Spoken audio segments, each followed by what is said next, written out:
হামিদার যদি না ধরে তাহলে আমার ছেলেরাকে নির্দোষিতেই মারা যাবে। আমি কি আমার সন্তান পাবো না? নির্দোষিতেই মারা যাচ্ছে। এখন হামিদারে দলিবারে সব খবর পাওয়া যাবে। এদিকে হিটু শেখের মা আবারও নতুন করে তথ্য দিলেন। তিনি বলছেন তার ছেলে নির্দোষ, কিন্তু কেন এ কথা বারবার বলছেন? উনি আরও বলেছেন যে হামিদাকে ধরলে আসল তথ্য বেরিয়ে আসবে। আমার ছেলে নির্দোষ হয়ে কেন জীবন দেবে? আমি কি আমার ছেলেকে ফিরে পাবো না? এমন মন্তব্য হিটু শেখের মা বারবার কেন করছেন? কি এমন জানে হামিদা? কি এমন তথ্য হামিদার কাছে লুকিয়ে আছে যা বারবার এই একই কথা হিটু শেখের মায়ের মুখ থেকে আসছে? তা অবাক হয়ে যায়। আমরা কিছুক্ষণের মধ্যেই সেই হিটু শেখের মায়ের সেই তথ্যগুলো জানবো। কেন বারবার বলছে হামিদাকে ধরলেই তার ছেলে। হামিদার যদি না ধরে তাহলে আমার ছেলেরাকে নির্দোষিতেই মারা যাবে। আমি কি আমার সন্তান পাবো না? নির্দোষিতেই তো মারা যাচ্ছে। এখন হামিদারে দলিবারে সব খবর পাওয়া যাবে। মানে আপনি চান যে বিচার যেন সঠিক হয়? বিচার যেন সঠিক হয়, সঠিক বিচারে আমি চাই। মানে সঠিক বিচারে যা হয় তাই হোক। সঠিক বিচারে যা হবে তাই আমি। আচ্ছা, আপনি তো এর আগেও বলছেন যে আমার ছেলে যদি অন্যায় করে থাকে তাহলে ফাঁসি দাও। আপনি তো সঠিক বিচার চান। তা তো আমি বলেছিলাম যে সঠিক বিচার না করা পর্যন্ত আমার মনিকের ফাঁসি হবে না। আমাদের সাথে আছে হিটু শেখের মা।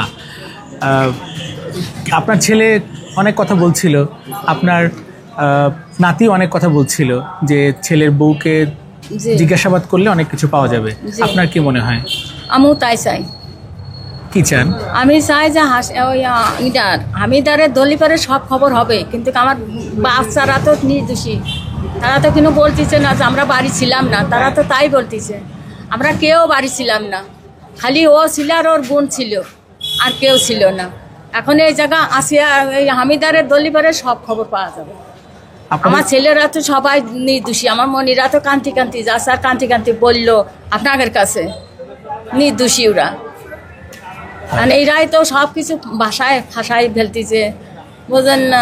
আপনাদের তো আইনজীবীও নাই। আমাদের তো আইনজীবন নাই, আমাদের আইনি তো কেউ তো নাই। এখন তো খালি আইনের মাধ্যমে তো আছে।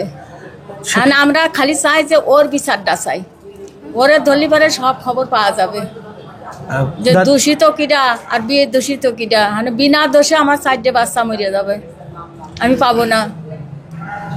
চাচি, আজকে দেখা করতে পারছেন বা খাওয়া দাওয়া? না, আজকে আমি কিছু করতে পারিনি। এই পানি নিয়ে আসছিলাম, দিতে পারি নাই। কেন? জাতি বাড়ি নেই, তার আগে নিয়ে চলে আসে।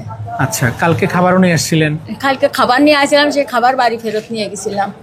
ডিম ভাইজে নিয়ে আসছিলাম আর হইলো ওই খিচুড়ি ভাত রান্না করে নিয়ে আসছিলাম, তা খাওয়াতে পারিনি। এবং অন্যের বাড়িতে রান্না করছিলেন? হ্যাঁ, অন্য বাড়িতেই চাল ডাল দিয়ে রান্না করে দিছিল যে চাষি তুমি এই ভাত কয়টা নিয়ে যাই, ওকার খাওয়াই তো আসে না, তোমার হাতের ভাত তাই 2 মাস খাই না। আজকে শুধু পানি নিয়ে আসছিলেন, তাও দিতে পারেন নাই? আচ্ছা, আজকে কি কথা হয়েছে ছেলের সাথে? না, আজকে কথা হয়নি। কালকে কথা বলেছিলাম, আজকে কথা বলতে পারিনি। খালি বললো যে পানি খাবো, আর কিছু বলতে পারিনি। সে পানিও দিতে পারেন নাই? না। মনটা খারাপ না? ছেলে পানি চাইলেও পানি চাইলেও দিতে পারলাম না। আমার ফ্রিজে রাখে দিবা নেই পানি।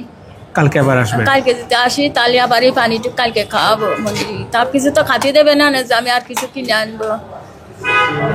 আচ্ছা, ঠিক আছে দাদি।